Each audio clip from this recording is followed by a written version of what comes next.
It is scary. It's a scary time to be alive, but I am thankful for the Heavenly Father above to just have people like yourself, like Ramsey Dennison, Michael Troy Moore. Right on, more people of the puzzle are starting to come together to fight the fight for good, to overcome the forces of evil. And I have a message for you evil powers. I gotta honestly say from the bottom of my heart, I feel for you too, because you guys must know that it's gone too far, that the abuse and the police brutality has escalated so rampantly that you cannot feel good about it. Come on, people, you know it's gone far enough. When nobody can breathe and when people have to be more fearful of police brutality than actual criminals' transgressions against us. That is absurd. I know people that are doing these evil things. You must barely get any sleep. You must be breaking out in hives and sweats and stress and anxiety more than us even, because you are the ones inflicting that damage on us. Right. So I pray for you as well. It's been a while. 11 months. 11 months. 11 months since they swarmed us. 12 cops jumped on us, scratched us up, got welts on our arms. Ramsey Dennison did film it, and the story is going to be featured in Vegas Wrong, the movie that's coming out within the next couple of months.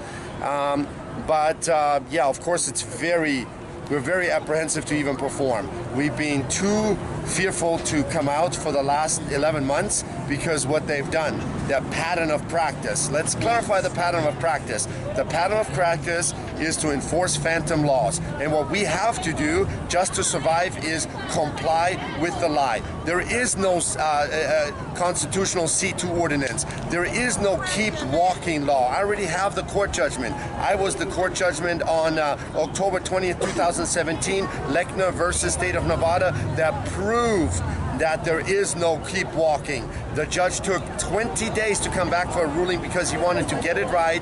Judge William D. Jensen ruled there is no keep walking, that they're lying about it. And he wrote it down on the court judgment.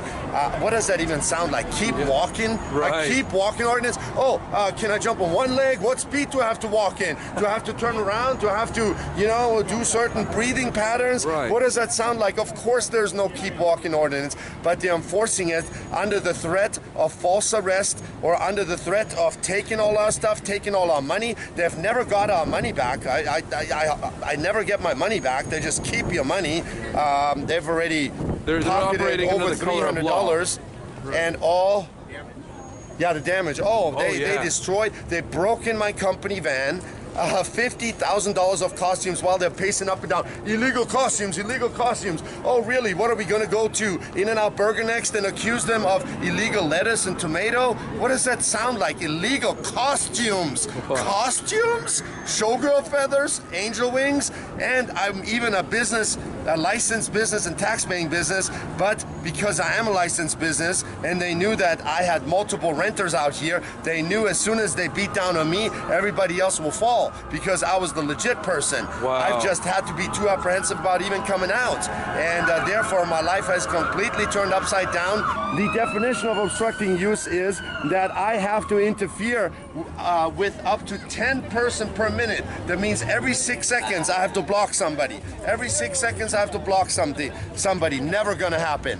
Also, the other threshold is as Chapter 16, Section 11 of the County Code states, the threshold for obstructive uses is you have to cause a significant deterioration of the sidewalk. What am I, 20,000 pounds with hoofs for feet? No, I'm not doing any damage to any floor, any sidewalk or anything, but they brainwash us. I don't know if they brainwash or if they know the truth and they just enforce the lies on us. We don't know, well, but it's like extremely scary. It's a threat of violence and the use of force by enforcing and laws. It's escalated. They have shaken me down 5 times, and the last time they are supposed to deliver me within less than an hour to CCDC. They transferred me in 3 different vehicles, 2 different cells, took them over 6 hours.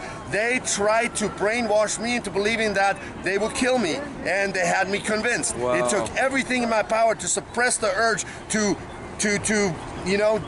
get out the back seat, use my legs, but then I realized that's what they want. They want to have a legit reason to be able to kill me, and I was the only detainee in a giant van And again, everything has been escalating even more. So right now, we're back on New Year's. We're just trying to perform for the first time in 11 months.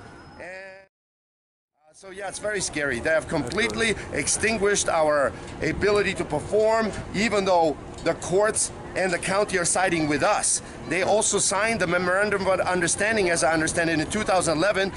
Their own attorney, Nick Crosby, went on record saying, yes, we know that what the performers are doing is legal. Yes, we know that they don't have to have a license to perform. I don't need a license or permit to perform, but I'm a licensed business for renting costumes, which again, I virtually rented out no costumes for 11 months because they took all my inventory, they destroyed all my inventory. Out of $50,000 of inventory, I got back maybe 70–80% of it. A bunch of us were missing, and most of the other nice pieces were completely smushed, and you could see the detrimental intent and force they inflicted on. Like the Hulk head was just barely hanging on by a thread, like they took the Thor hammer and just using it as a baseball bat. My 8-foot colossal costume from the Deadpool 2 movie, I have identical replica to that costume that is 8 foot tall, like a huge thing. They smushed it down in a 2 by 2.5 foot plastic wrap. I mean, it looks ridiculous. I left it the same way that they gave it back to me, you know, obviously for whatever court procedure. They force-fed us in human urine, a half a gallon of human urine. They zip-tied us in a private parking garage. There was no warrant to go in there. There's not even a public easement. They had no right to go in there, but they went in as if costume terrorism is seriously as scary as ISIS or Antifa or any terrorist organization. I mean, we were just shaking our head. Costumes. We're talking about costumes.